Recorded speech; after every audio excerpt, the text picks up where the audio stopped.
तो ये जो प्रोग्राम है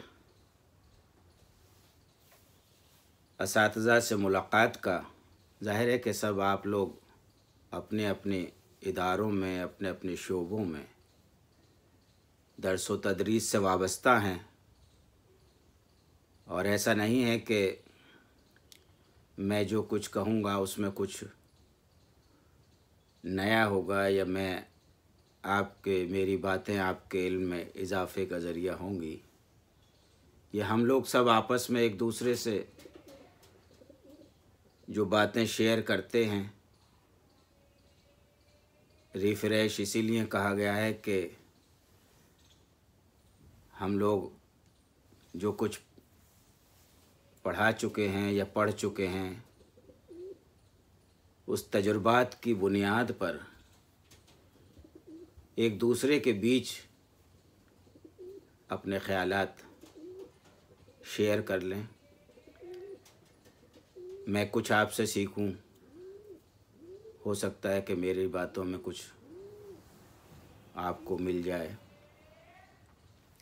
हम लोग जब एमफिल और पीएचडी की सतह पर कोर्स पढ़ाते हैं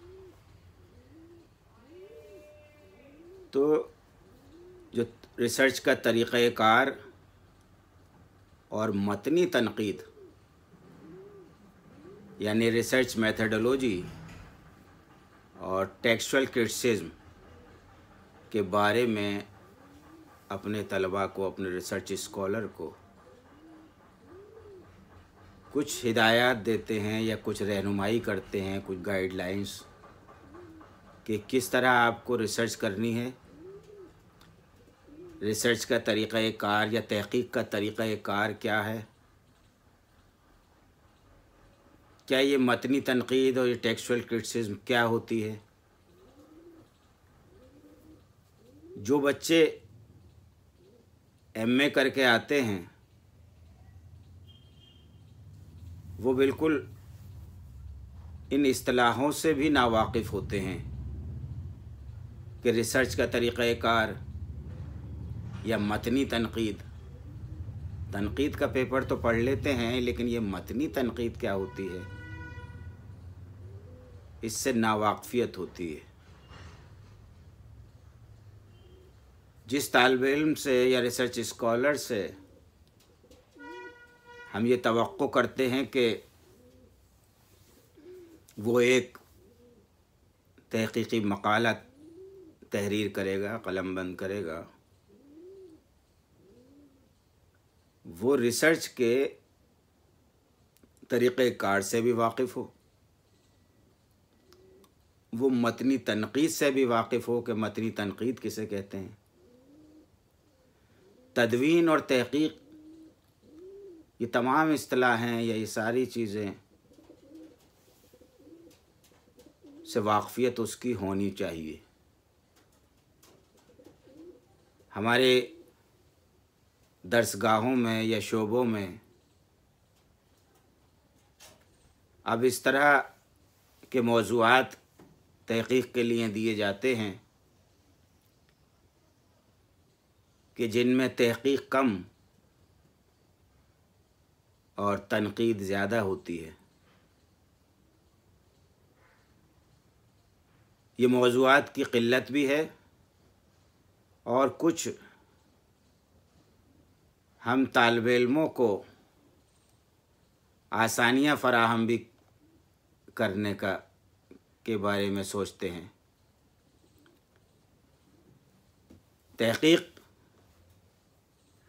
क्योंकि एक मुश्किल अमल है और तहक़ीक़ में आप कहना चाहिए कि सब कुछ छोड़कर जब तक रिसर्च स्कॉलर हो या मुहक़्क़िक़ हो दीवानगी की हद तक गर्क नहीं होगा, वो तहक़ीक़ नहीं कर सकता। तहक़ीक़ के लिए लाज़मी है कि वो तमाम दिलचस्पियाँ छोड़कर तमाम मसरूफियात छोड़कर, तमाम अपने शौक़ छोड़कर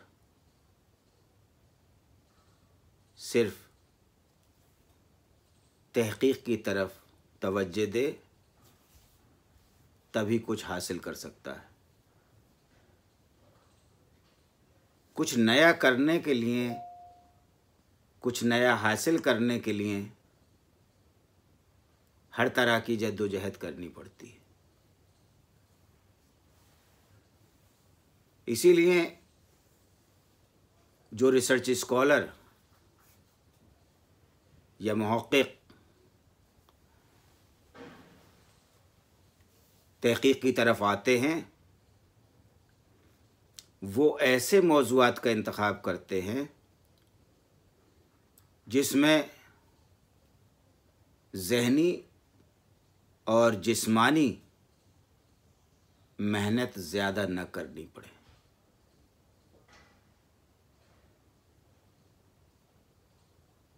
ज़ाहिर है कि तहक़ीक़ जिस्मानी भी और ज़हनी भी मेहनत चाहती है। हक़ की तलाश, हकीकत की बाज़ियाफ़्त का नाम ही तहक़ीक़ है। जब तक हम कुछ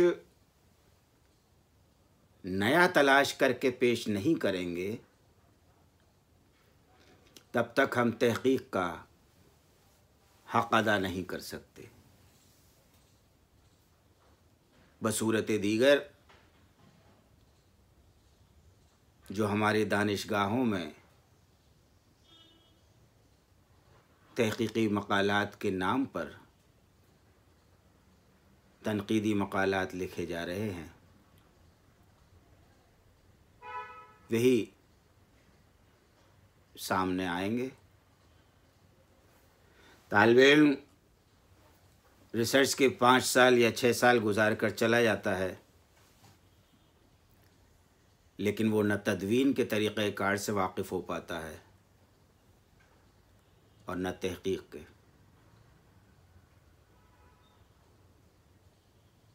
तो ये जो एमफिल में और पीएचडी के कोर्स वर्क में जो पेपर्स या पर्चे रखे गए हैं, उनका मकसद यही है कि कम से कम रिसर्च स्कॉलर को ये मालूम हो जाए कि तहक़ीक़ क्या होती है, तदवीन किस अमल को कहते हैं।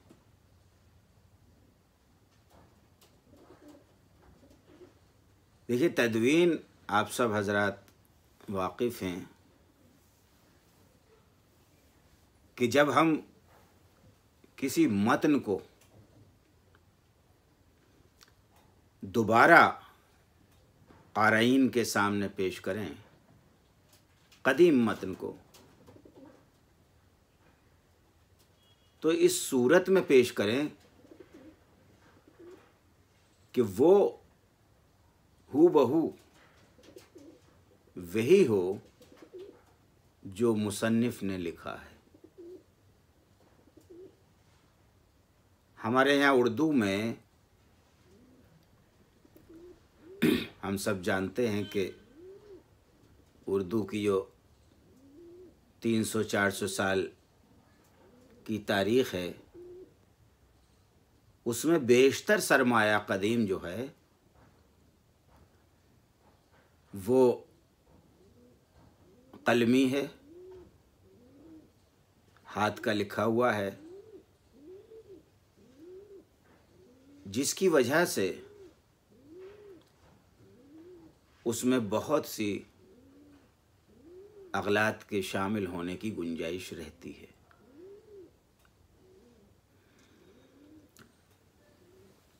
एक ज़माने तक छपाई नहीं थी, हाथ से लिखते थे, कातिब लिखते थे, और इसी तरह एक कलाम की एक नुस्खे की मुख्तलिफ जिल्दें इकट्ठी हो जाती थी, जमा हो जाती थी।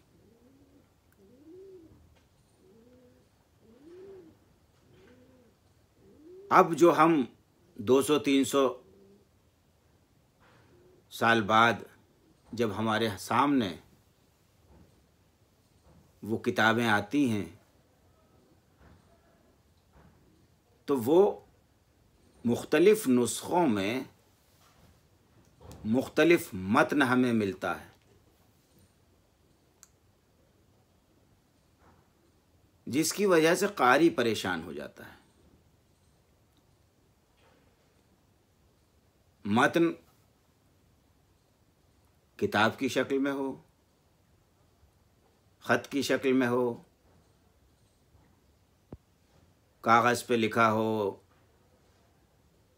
छाल पे लिखा हो, खाल पे लिखा हो, हर वो चीज़ मतन कहलाएगी जिस पर मुहक़्क़िक़ को या मुदव्विन को काम करना है, तरतीब देने वाले को।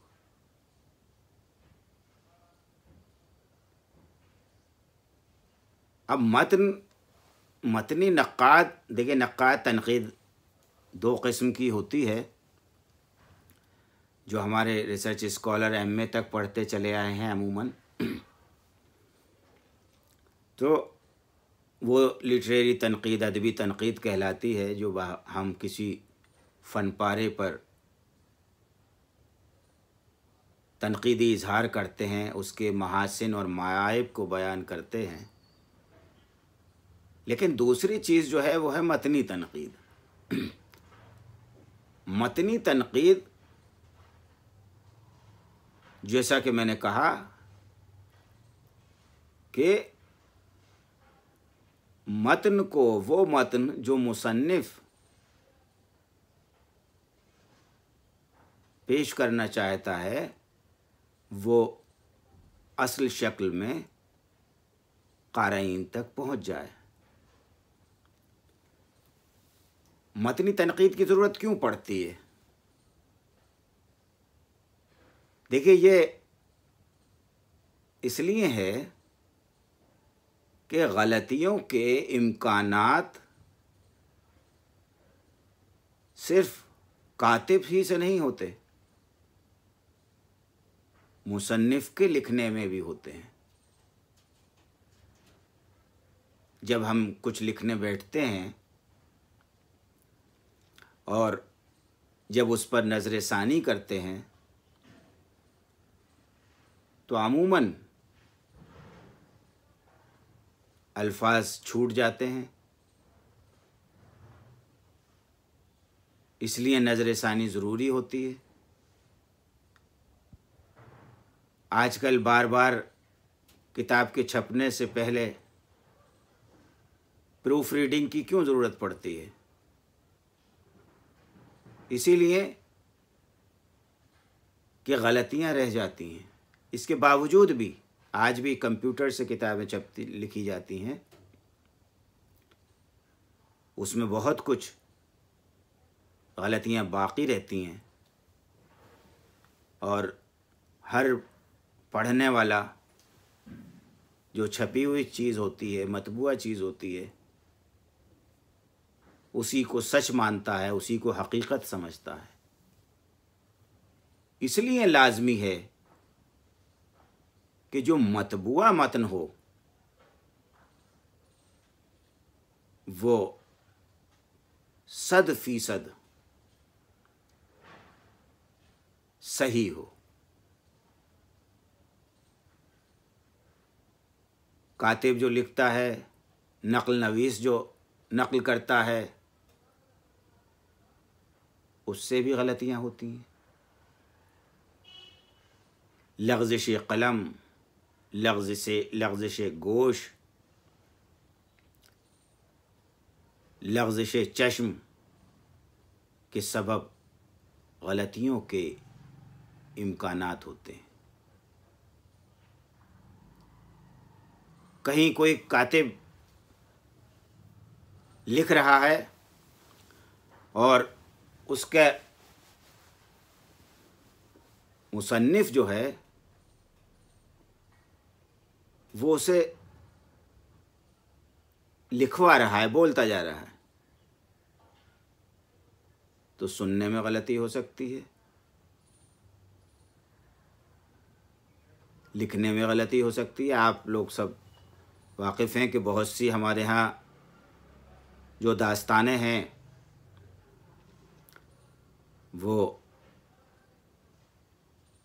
दास्तान को सुनाता था और कातिब लिखते जाते थे। बहुत से बुज़ुर्ग असातिज़ा या नाबीना शायर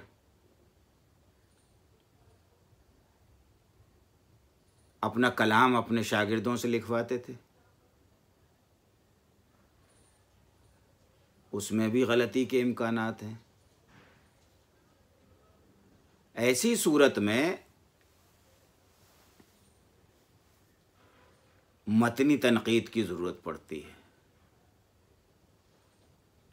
ये अदबी तनकीद से बिल्कुल मुख्तलिफ है। अदबी तनकीद का मरहला मतनी तनकीद के बाद आता है, क्योंकि जब तक हमारे रूबरू, हमारी आँखों के सामने सही मतन नहीं होगा, हम उस वक्त तक उस पर सही तनकीद नहीं कर सकेंगे। अमूमन किताबों में एक ही गज़ल या शेर मुख्तलिफ़ अंदाज में या ज़रा से लफ्ज़ों की तब्दीली के साथ हमें मिलता है, जिसकी वजह से मतनी तनकीद की ज़रूरत पड़ जाती है।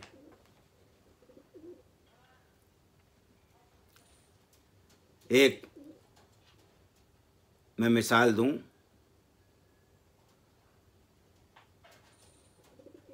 तज़किरे मीर का तर्जुमा एक साहब M.K. फ़ातिमी ने किया। उसमें आरज़ू का एक शेर लिखा हुआ है कि हर सुबह आवता है तेरी बराबरी को,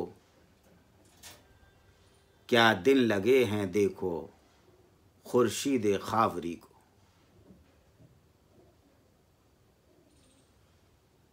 हमारे यहाँ एक और किताब है डॉक्टर एजाज हुसैन की, मुख्तसर तारीख़ अदब उर्दू। उसमें ये शेर इस तरह लिखा हुआ है, आता है हर सहर उठ तेरी बराबरी को, क्या दिन लगे हैं देखो खुर्शीद खावरी को। अब आप देखिए कि दोनों जगह इख्तिलाफ है। हर सुबह आवता है तेरी बराबरी को एक किताब में लिखा हुआ है, दूसरी किताब में लिखा हुआ है आता है हर सहर उठ तेरी बराबरी को। अब पढ़ने वाला जो है परेशान होता है कि असल शेर क्या है, असल मतन क्या है।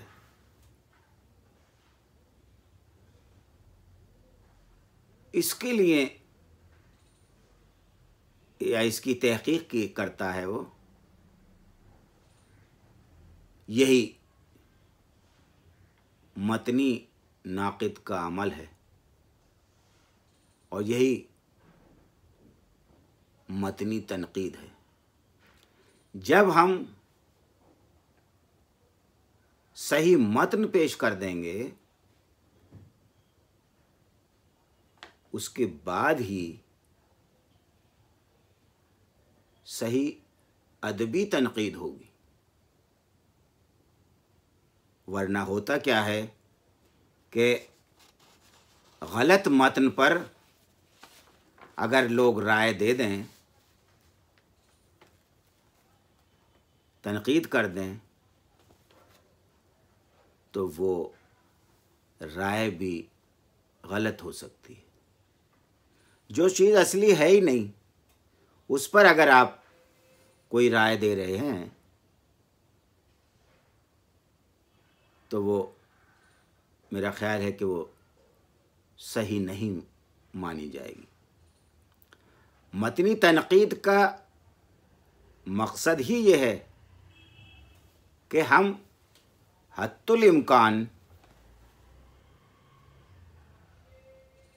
उस मतन को पेश कर सकें जो मुसन्निफ ने तहरीर किया है, क्योंकि जब तक असल मतन सामने नहीं आएगा न तनकीद हो सकती है और न कारी जो है उस मुसन्निफ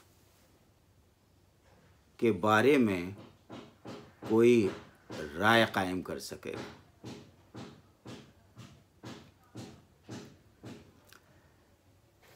अच्छा, ये जो तदवीन का तरीक़ाकार है या तदवीन का जो अमल है, इसके लिए जैसे तहक़ीक़ के रिसर्च का तरीक़ाकार होता है, तदवीन का भी तरीक़ाकार है। और इसके बाज़ तदवीन करने वालों ने जो उसूल बनाए हैं वो कुछ इस तरह हैं कि नंबर 1 फ़राहमी मतन, ये 6 बताए हैं, 6 मराहिल।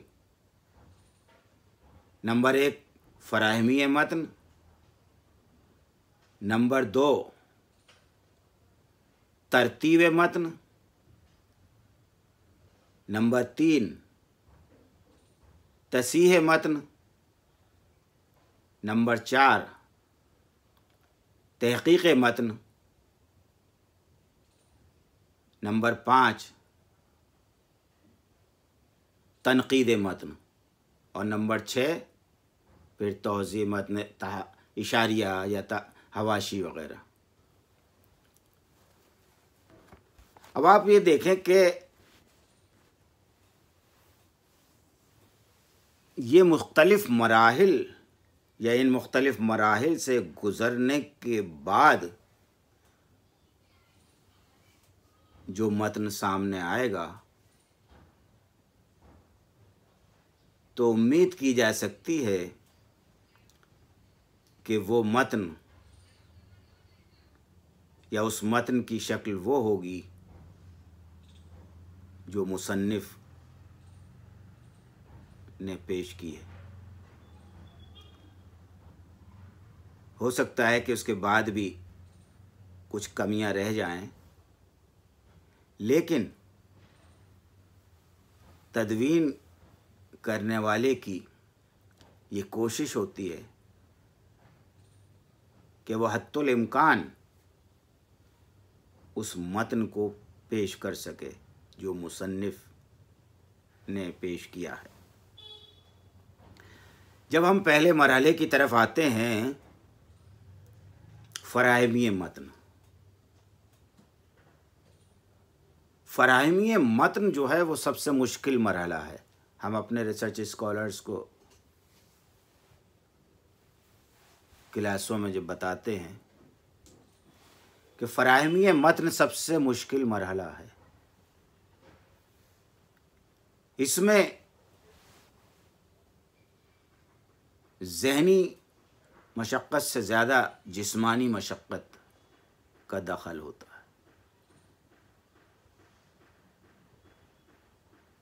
जिस मतन को हमने अपने तहक़ीक़ का मौजू बनाया है या जिसकी तदवीन करनी है, उसे तय करने के बाद मुंतखब करने के बाद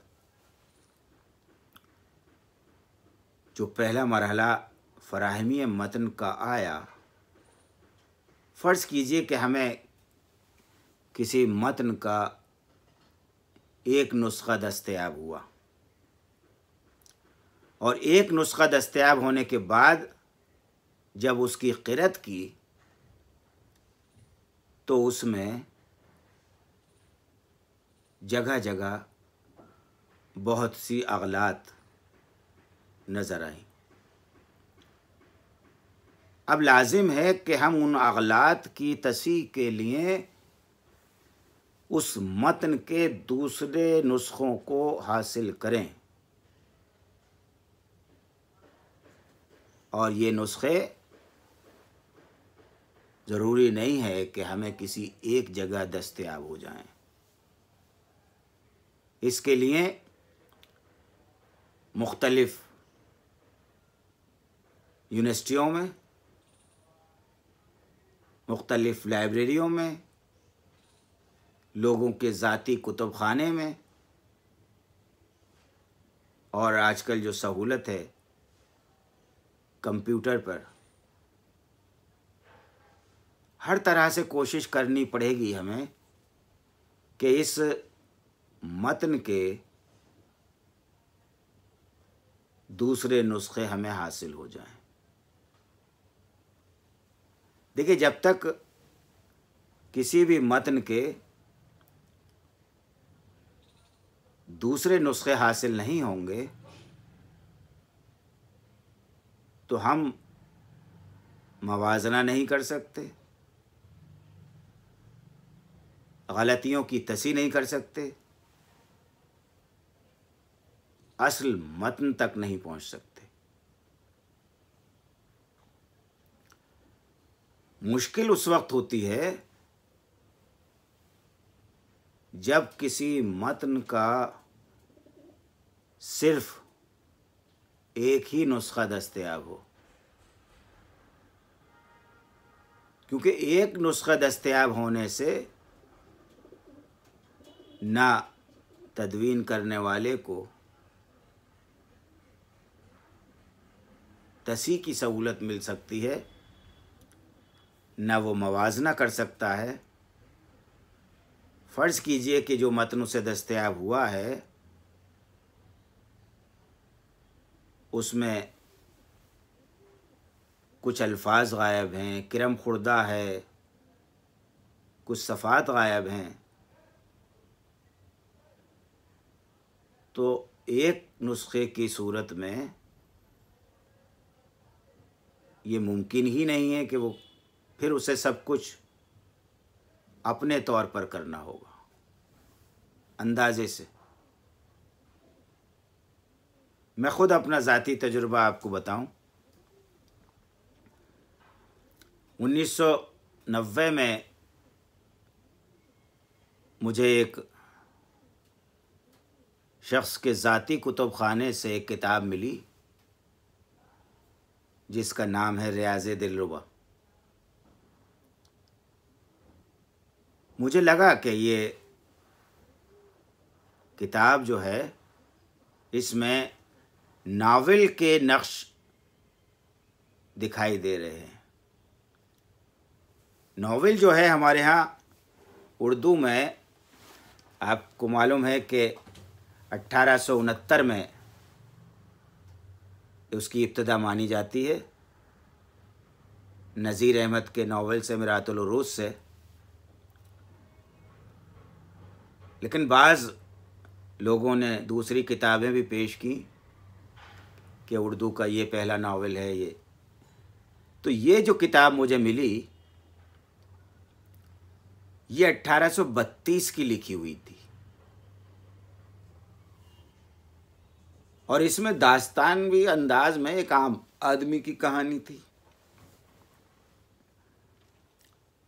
तो मुझे लगा कि नावल का नक्श अव्वल इस किताब को कहा जा सकता है। रोहतक हरियाणा के एक साहब थे, कोई मुंशी गुमानी लाल, उनकी तहरीर करदा ये किताब थी। अब मुश्किल ये थी कि ये किताब जो मुझे मिली तो इसमें दरमियान में 4 सफ़े गायब थे। अब 4 सफ़े गायब हैं तो मतन तो नामुकम्मल रहा और मुझे इसे पेश करना था। मैंने एक तवील मुकदमा इस पे लिखा, दूसरी लाइब्रेरियों में तलाश करने की कोशिश की, लेकिन नाकामी रही और वो ये मतन जिस हालत में मुझे मिला था उसी शक्ल में हरियाणा उर्दू एकेडमी ने शाये कर दिया। जिस तरह कहते हैं कि तहकीक कभी हरफ आखिर नहीं होती, तहकीक जारी रहती है किसी न किसी शक्ल में। आज जो जितनी तरक्की नज़र आ रही है हमें, वो सब तहकीक का ही नतीजा है कि खूब से खूब तर की तलाश में इंसान रहता है। तो ये जब मेरी किताब छप के आई रियाज़ दिलरुबा, तो ज़ाहिर है सब जगह पहुंच गई। कराची में मुशफ़िक़ ख्वाजा की शायद इस पर नज़र पड़ी और उन्होंने वहाँ इस पर तहक़ीक़ शुरू कर दी और उनकी कोशिश का नतीजा ये हुआ कि वहाँ एक कुतुब खाने में उन्हें कुछ उसका मखतूता मिल गया और मजलिस तरक्की उर्दू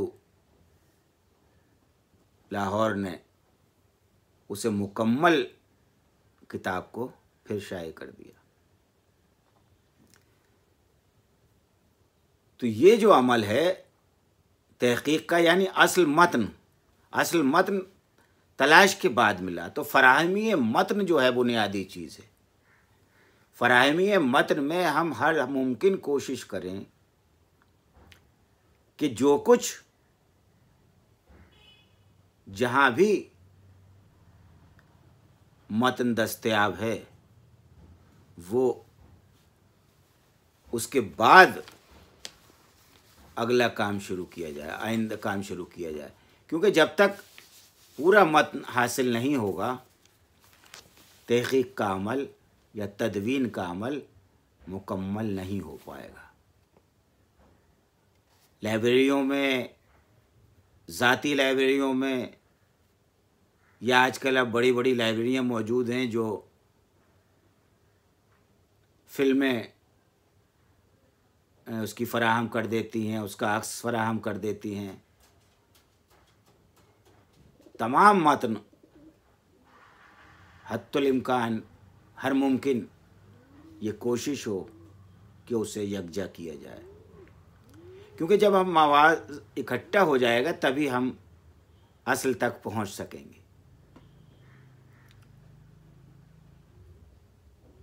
फ़राहमी मतन के बाद जो मरहला आता है वो आता है तरतीब मतन का, यानी मतन की तरतीब जो हमें मिला है, जो मतन हमें मिला है, जो नुस्खे हमें मिले हैं, वो सब उन्हें हमें तरतीब देना है। और तरतीब किस तरह दिया जाता है? देखिए, जो नुस्खे आप लोगों ने देखे होंगे, हम सब लोग असातिज़ा हैं, पढ़ाते हैं, मुख्तलिफ़ किताबें देखते हैं, चाहे वो नौतर्ज़ मुरस्सा हो, चाहे वो क़िस्सा महर अफ़रोज़ दिलबर हो, या मुख्तलिफ़ शौरा के जो हैं कल दीवान हों। वो जब हम देखते हैं तो उसके कई कई नुस्खे मिल जाते हैं।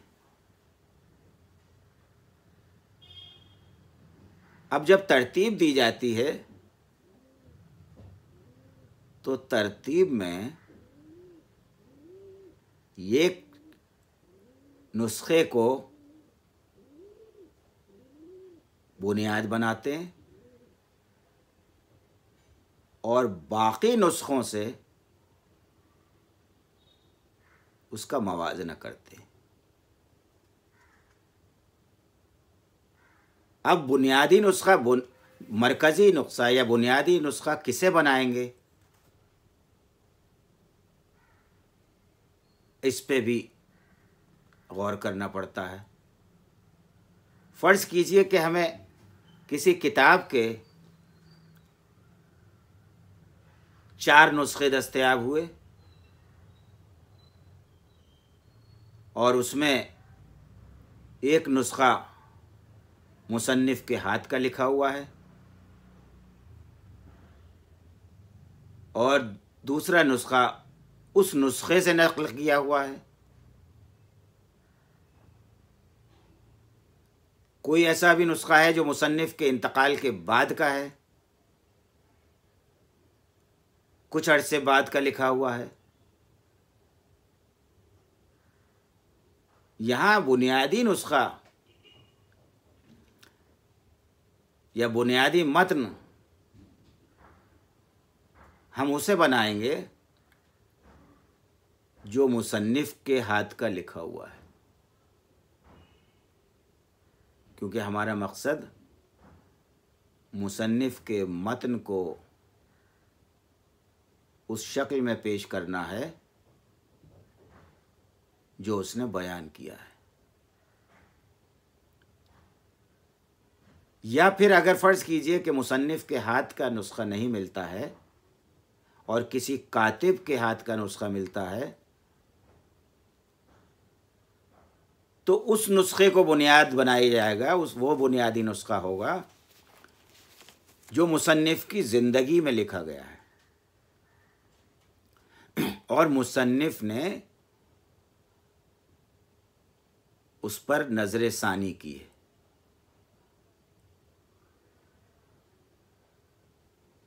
क्योंकि अगर मुसन्निफ़ की ज़िंदगी में नक़ल किया गया है या लिखा गया है और मुसन्निफ़ ने उस पर नज़रसानी भी की है, तो गलतियों के इम्कानात कम रहते। और अगर ये सूरत ना हो, मुसन्निफ़ की ज़िंदगी का भी ना हो, मुसन्निफ़ के अपने हाथ का लिखा हुआ भी ना हो, तो फिर मुसन्निफ़ की मौत से करीब तर जो नुस्खा होगा उसे बुनियाद बनाएंगे।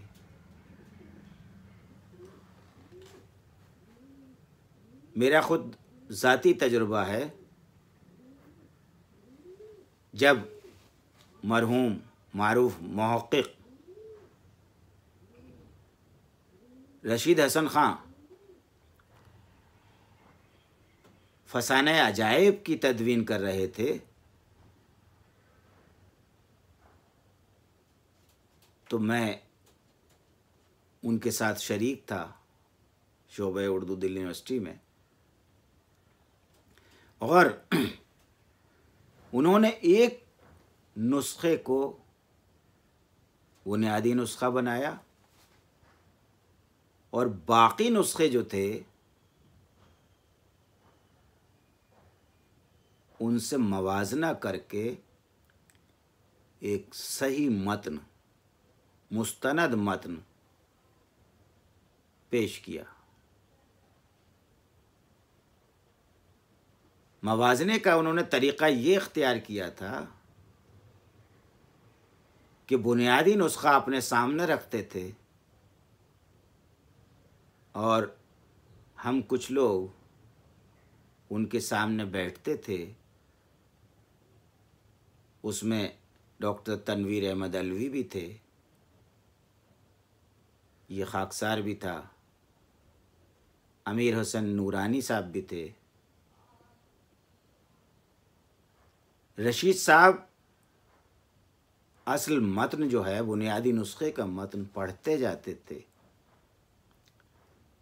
और हम लोग इख्तिलाफ नस्ख की निशानदही करते, जिन्हें वो हवाशी में, हाशिए में लिख लेते थे। ये तरीक़ाकार तरतीब मतन का होता है। फ़राहमी मतन के बाद नुस्खों की तरतीब, उसके बाद ही काम आगे बढ़ता है। तसीह मतन, इसके अगला मरहला जो आता है वो आता है तसीह मतन का।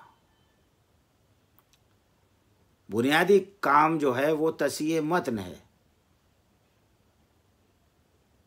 क्योंकि जो मतन पेश करना है मुसन्निफ के वो क़ारीन के सामने, वो हमें लाना है, तो हमें तसीह मतन करनी होगी। और वो तसीह मतन क्या है? वो मुख्तलिफ नुस्खों के में मौजूद मतन को देखकर की जाएगी। देखिए, गुज़िश्ता सदियों में हमारी ज़बान के बहुत से अल्फाज जो राइज थे वो अब मतरूक हो चुके हैं। बहुत सौ का इमला बदल गया है, बहुत सौ के लिखने का अंदाज़ बदल गया है। तो ये सारी चीज़ें तसीह मतन में आएंगी।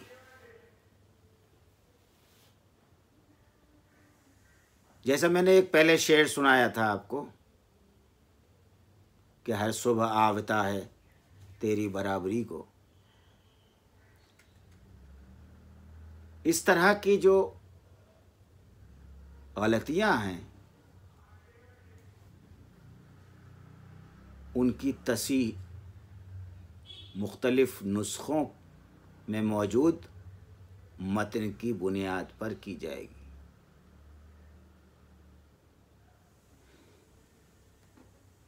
जैसे मीर का शेर है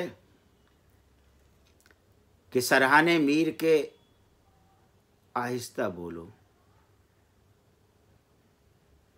अभी टुक रोते रोते सो गया है। बास जगह लिखा होता है सरहाने मीर के कोई न बोलो, अभी टुक रोते रोते सो गया है। लफ्ज बदल गए हैं।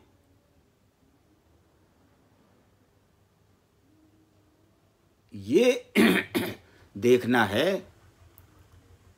कि मीर ने क्या लिखा था, कोई ना बोलो या आहिस्ता बोलो। जाहिर है कि ये बहुत सी चीज़ें होती हैं, अगर मुसन्निफ के हाथ का लिखा हुआ मतन मिल जाता है तो वो सबसे बेहतर माना जाएगा, क्योंकि नक़ल किया हुआ या मतबुआ में भी गलती हो सकती है।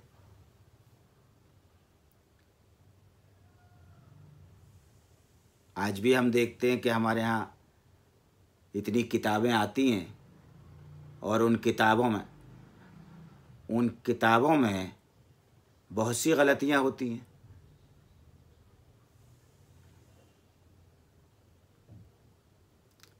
तो ये मतन की तसीह मतन की तसी जब हम कर लेते हैं उसके बाद ही सही उसकी क़िरत हो सकती है, क्योंकि मतन की क़िरत, सही क़िरत उसी वक्त मुमकिन है जब मतन असल शक्ल में मौजूद हो।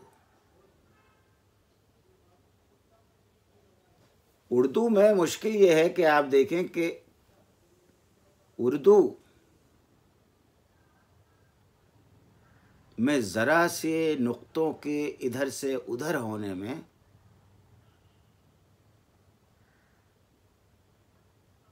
मतन गलत हो जाता है, इमला गलत हो जाता है। बनातुन्नाश को अगर नुक्ते इधर उधर हो जाएं तो नबातुन्नाश भी हो जाएगा।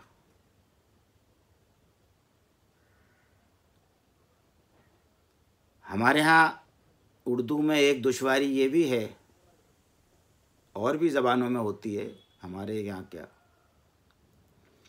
कि बहुत से अल्फाज या बहुत से हुरूफ जो हैं वो हम आवाज़ हैं, उसकी वजह से इमला गलत हो जाता है।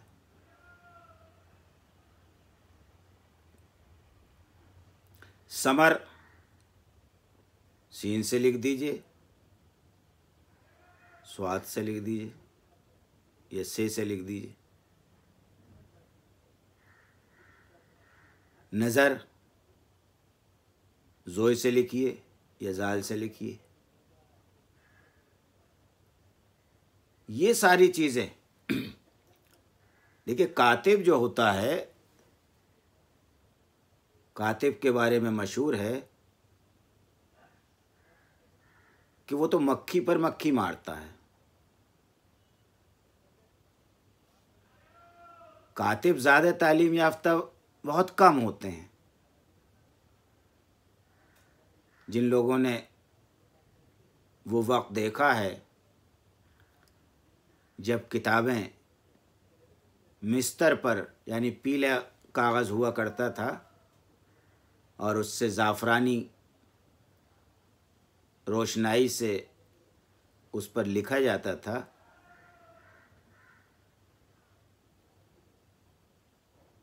उसमें आप देखें कि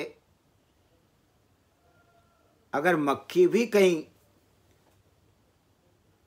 बीट कर गई, गंदगी कर गई, तो वो भी नुक्ता मालूम होता था। इसीलिए कहते हैं कि मक्खी पर मक्खी मारना। जो कातिब को नज़र आ गया लिखा हुआ, अब हर एक का लिखने का ढंग अलग होता है, कातिब उसे समझ पाता है या नहीं पाता, आज का कंपोज़र जो है उसे समझ पाता है नहीं समझ पाता। इसलिए गलती के इम्कानात बहुत रहते हैं। और मैंने जैसा कि अर्ज़ किया कि जब हम आवाज़ हुरूफ होंगे तो वो उसमें गलतियाँ ज़्यादा हो सकती हैं कि मसनवी जो है वो सीन से भी लिख सकता है, रवानी में पढ़ लिया और पढ़ने के बाद अपनी याददाश्त की बुनियाद पर लिख दिया। तो ये जो मरहला है तसीह मतन, तसीह मतन से गुज़रने के बाद अब आते हैं नंबर 4 पर, तहक़ीक़ मतन। तहक़ीक़ मतन इसलिए ज़रूरी है कि हमारे यहाँ हर शोबे में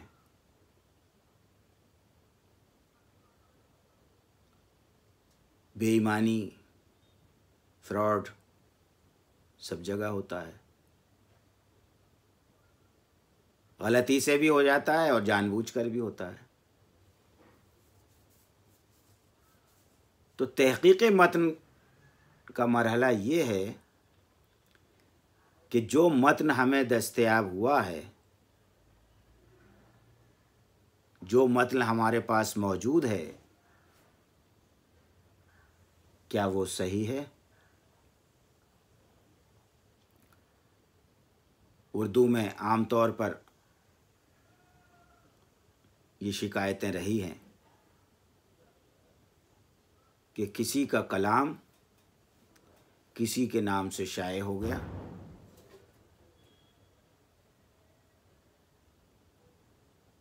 इसकी तहकीक करनी है। क्योंकि देखिए, तज़किरों में या और गुलदस्तों में कभी कभी गलतियां भी हो जाती हैं। आजकल आप देखें कि व्हाट्सएप पर इकबाल और गालिब के नाम से इस तरह के कमज़ोर और बेहुदा किस्म के शेर की भरमार है कि एक अगर गालिब और इकबाल भी आ जाएं तो वो उन्हें देखकर सर पकड़ लें।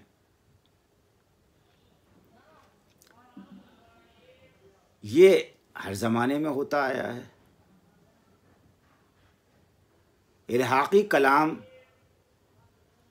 की पहचान करनी होगी, असल कलाम की तहक़ीक़ करनी होगी कि किसका है। किसी दीवान में जो गज़लें हैं वो तमाम तर उस शायर की हैं। फ़र्ज़ कीजिए कि वो दीवान जो शाये हुआ, वो मजमुआ जो शाये हुआ, वो शायर की ज़िंदगी में नहीं हुआ।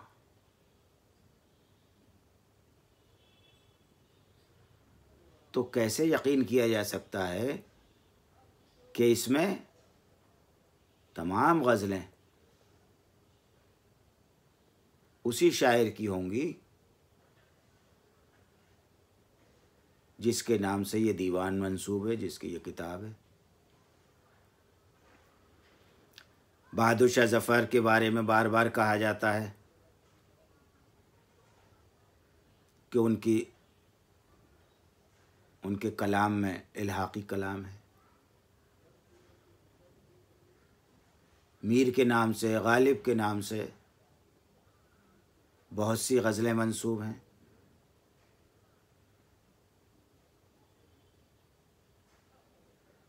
तो इस चीज़ को, ये है तहक़ीक़ मतन,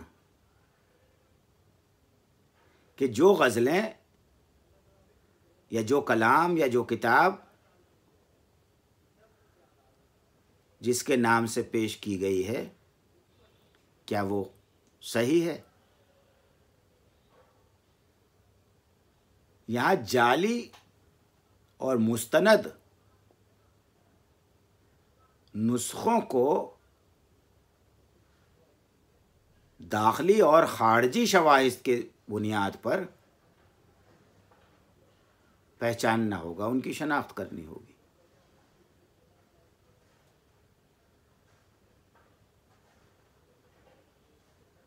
क्योंकि अगर जाली कलाम पर, जाली नुस्खे पर कोई शख्स काम कर रहा है, तहक़ीक़ कर रहा है, तो उसकी तो तहक़ीक़ की बुनियाद ही ख़त्म हो जाएगी।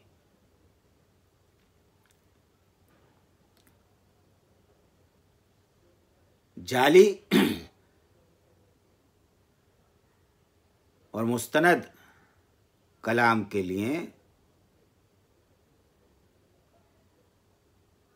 दाखिली और ख़ारजी शवाहिद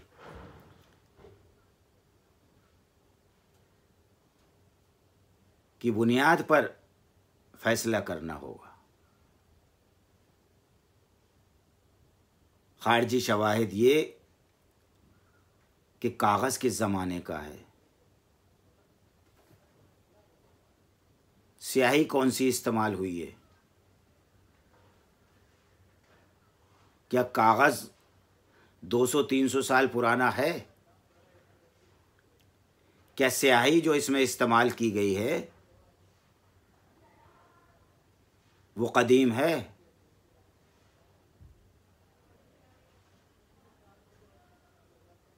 हमारे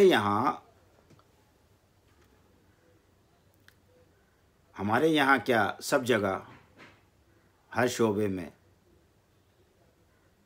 हर काम आसान है और मुमकिन है।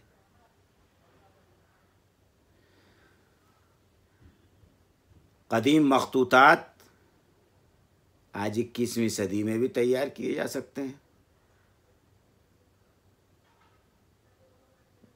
लोग कागज़ तैयार कर लेते हैं, उस तरह का कागज़ बनाया, आँच दिखाई उसे और उसे ऐसा पीला कर दिया कि वो लगे कि 200-300 साल पुराना कागज़ है। आप देखें कि बाज़ारों में बहुत सी चीज़ें ऐसी बिकती हैं इस नाम पर कि ये 200 साल पुराना है, ये 300 साल पुराना है, ये 1000 साल पुराना है। तो उसके तरीक़े होते हैं। बर्तनों को ज़मीन में दफन कर दिया, कुछ अरसे बाद निकाला तो वैसे कदीम लगने लगता है। कागज़ को, किसी मोटे कागज़ को बनाया और उसे आग के लो दिखा दी तो वैसे पीला हो जाएगा और उस अंदाज का हो जाएगा। उस तरह के लिखने वाले भी मौजूद हैं। तो ये जो बेईमानियाँ हैं, जो बददियानती है, तहक़ीक़ मतन में इसकी शनाख्त करनी है कि क्या ये जो मतन है हमारे सामने ये सही है। ये खारजी शवाहिद की बुनियाद पर, दाखिली शवाहिद हमें उस्लूब देखना होगा, उसका शायर का उस्लूब देखना होगा। या किसी किताब में, फ़र्ज़ कीजिए कि कोई किताब ऐसी है जिसमें मीर का शेर है, फ़र्ज़ कोई दास्तान है और उसमें मीर के शेर शामिल हैं, तो हमें ये यकीन हो जाएगा कि ये दास्तान जो है वो मीर के अहद की लिखी हुई है या मीर के बाद की लिखी हुई है। क्योंकि अगर मीर से पहले की होगी तो उसमें मीर के शेर नहीं होंगे। फ़र्ज़ कीजिए किसी किताब में लाल किले का ज़िक्र है, ताजमहल का ज़िक्र है, तो ये बात यकीनी होगी कि ये किताब जो है लाल किले के ज़माने में या लाल किला और ताजमहल बनने के बाद लिखी गई है।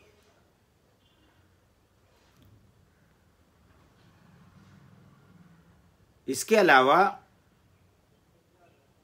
इमले में, जैसा कि मैंने कहा कि कुछ अल्फाज हमारे यहाँ ऐसे हैं जो मतरूक हो चुके हैं, कुछ लफ्ज़ों के इमले बदल चुके हैं। पहले अलिफ वाव सीन उस पढ़ा लिखा जाता था, सू लिखा जाता था, से को इस तरह का इमला अगर है तो वो भी मतन की क़दामत को ज़ाहिर करेगा। मतन की क़दामत के तयन के लिए ये दाखिली शहादतें जो हैं और ख़ारजी शहादतें बहुत ज़रूरी हैं।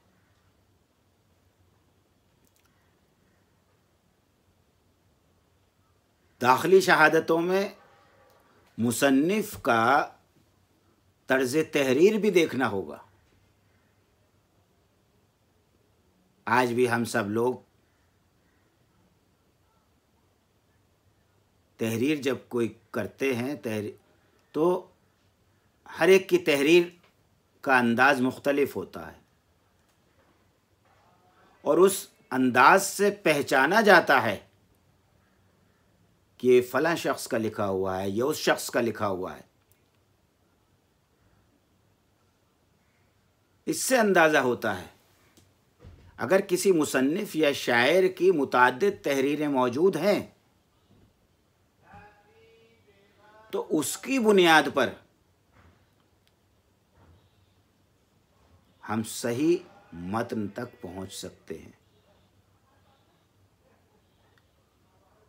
देखिए, किसी का लहजा या लिखने का अंदाज़ तकरीबन आखिर उम्र तक यकसा रहता है।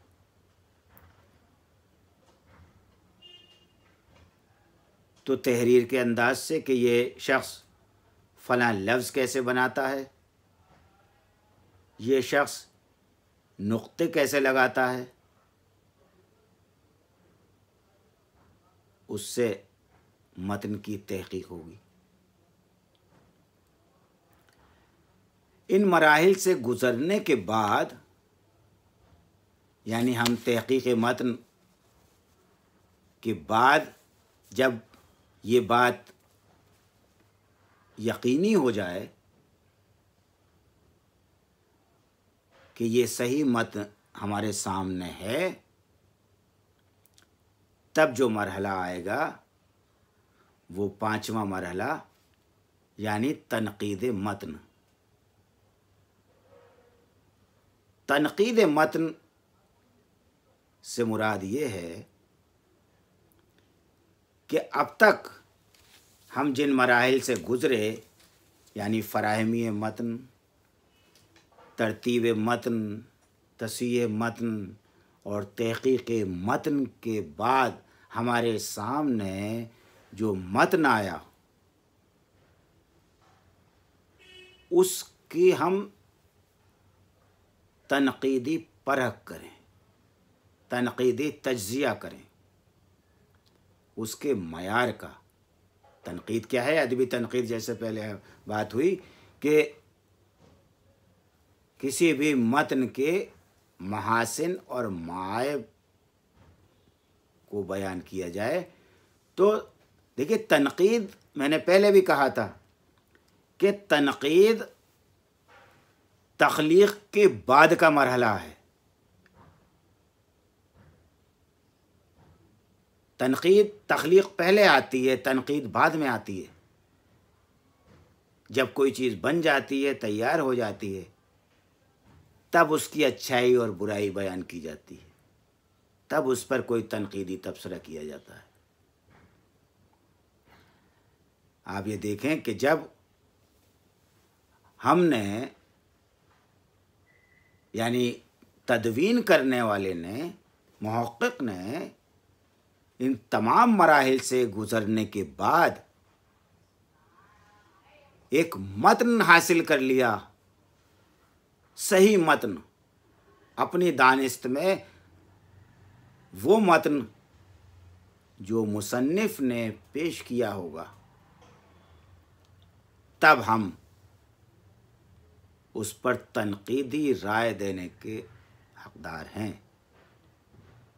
वरना अगर गलत मतन पर तनक़ीद की जाएगी तो मुमकिन है कि वो किसी वक्त में गलत हो जाए। बाज़ दफ़ा ऐसा हुआ है कि हमें कोई किताब दस्तयाब हुई जिस पे न मुसन्निफ़ का नाम है, न सने तसनीफ़ है, न सने इशाअत है,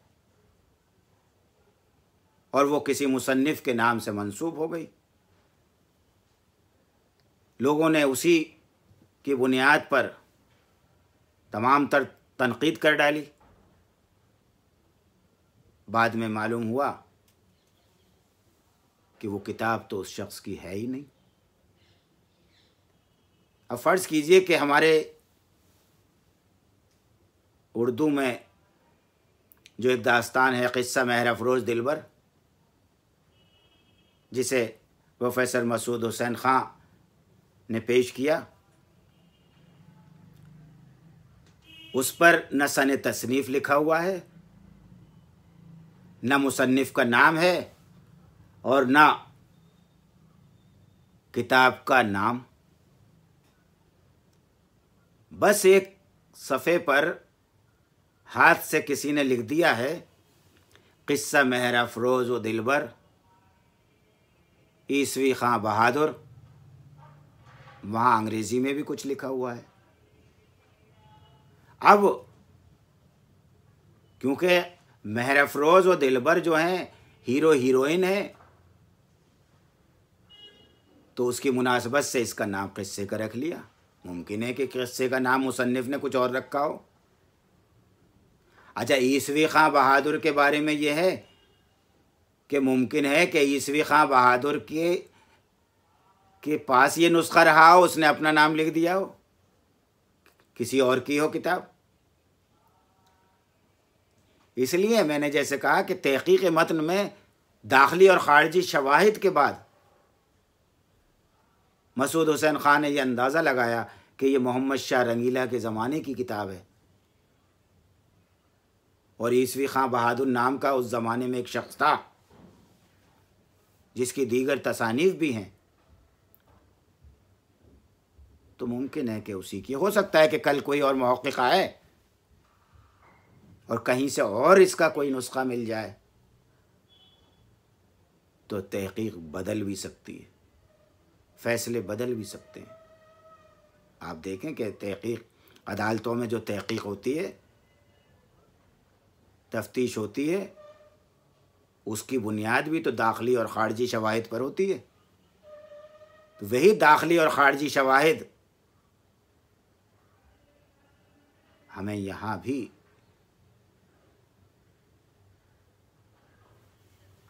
देखने पड़ते हैं। तनक़ीद मतन में, जैसा कि मैंने कहा कि तनक़ीद मतन जो 5वां मरहला है, उसमें फ़ैसला किया जाएगा कि ये मतन किस तरह का है, क्या है। ये तमाम इन 5 मराहिल से गुज़रने के बाद जो आखिरी चीज़ है वो हवाशी या मुक़द्दमा या इशारिया साजी ये है। देखिए, मुक़द्दमा हमेशा जो है किताब तरतीब देने के बाद, तदवीन के बाद आखिर में लिखा जाता है। जैसे फ़र्ज़ कीजिए कोई शख्स सफ़र करता है कहीं, तो सफ़रनामा सफ़र करने के बाद ही तो लिखेगा, पहले तो लिख नहीं लेगा कि मैं जाने से पहले ही सफ़रनामा लिख दूं। तो ये तमाम मराहिल से गुज़रने के बाद मुहक़्क़िक़ या तदवीन करने वाला मुक़द्दमा लिखेगा, और मुक़द्दमे में उन तमाम मराहिल का ज़िक्र करेगा जिनसे वो गुज़रा है। यानी उसने उस मतन का इंतखाब क्यों किया, उस मतन के बाद फ़राहमी मतन में उसे क्या दुश्वारियाँ पेश आईं, उसके बाद जो नुस्खे दस्तयाब हुए मतन के, उसमें बुनियादी नुस्खा बनाने की वजह क्या है किसी एक नुस्खे को।